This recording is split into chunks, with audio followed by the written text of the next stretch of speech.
Salut tout le monde et bienvenue sur ce tutoriel WordPress. Aujourd'hui, je vais vous montrer comment créer un site web WordPress en utilisant Hostinger.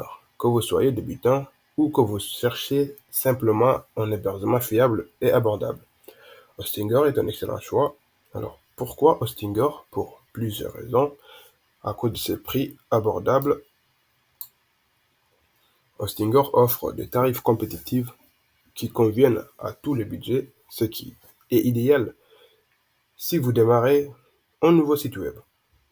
Alors, deuxièmement, on a la performance exceptionnelle et aussi, nous pouvons citer en troisième position la qualité et troisièmement, nous pouvons également citer la sécurité c'est-à-dire Hostinger prend la sécurité au sérieux, il propose des outils de sécurité avancés, de sauvegarde automatique et de protection contre les menaces en ligne. Et quatrièmement, on a également le support client qui reste toujours disponible 24 heures sur 24 si jamais vous avez des soucis. Alors, comment s'inscrire sur Hostinger? Alors, pour s'inscrire sur Hostinger, ouvrez le navigateur, comme ici par exemple. Vous tapez Hostinger.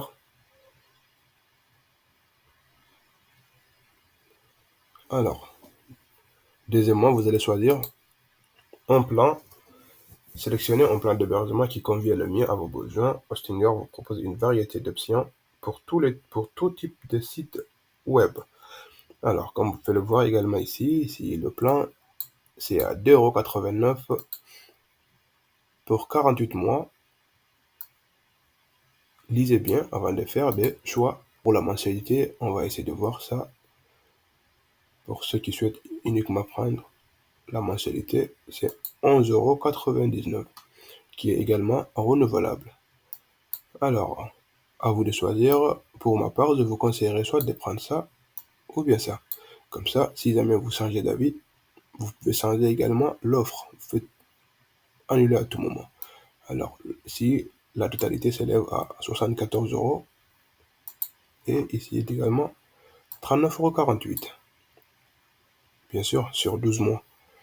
Vous pouvez enregistrer un nouveau domaine ou un domaine existant.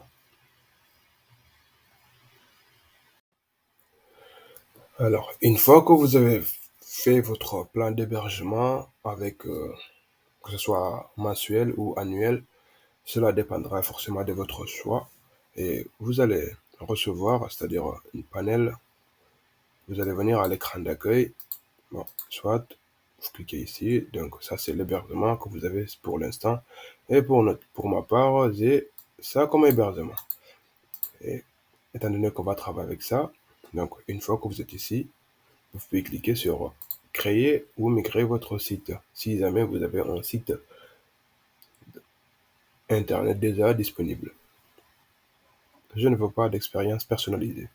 Donc c'est parfait. Dans ce cas, vous allez commencer à partir de zéro. Mais pour notre part ici, étant donné que nous avons commencé à créer un blog d'articles, donc on va commencer par ça, par créer un site. Alors, avec WordPress, bien sûr, nous allons utiliser ça.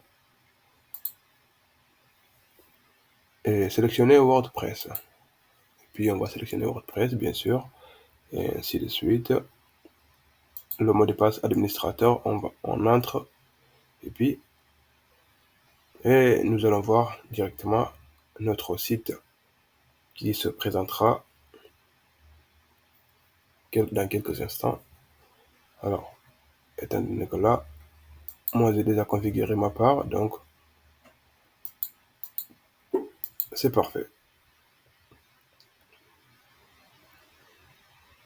Une fois que vous aurez terminé la configuration, nous allons nous retrouver sur cette page. Une petite question également, c'est-à-dire,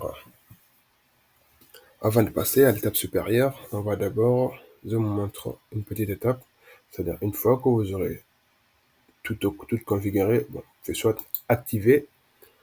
pouvez soit activer la mode maintenance, c'est-à-dire ceux qui empêchera au moteur de recherche de vous traquer. Bien sûr, le robot Google essaie de traquer tous les nouveaux sites afin de faciliter leur référencement. Et alors, cette fois-ci, on va ouvrir la mode maintenance. Donc, et n'oubliez également pas d'installer la nouvelle version WordPress, vu que nous l'avons déjà fait.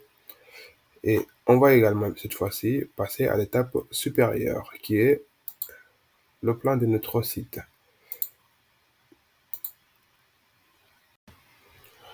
Voilà, une fois que toutes les configurations ont été faites, nous allons nous retrouver dans le tableau de bord de WordPress. Comme vous pouvez le voir, alors, pour l'instant, notre site, il a été construit par défaut, ce qui veut dire que nous allons devoir la configurer.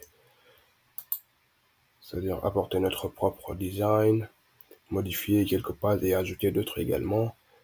Étant donné que notre page c'est un blog.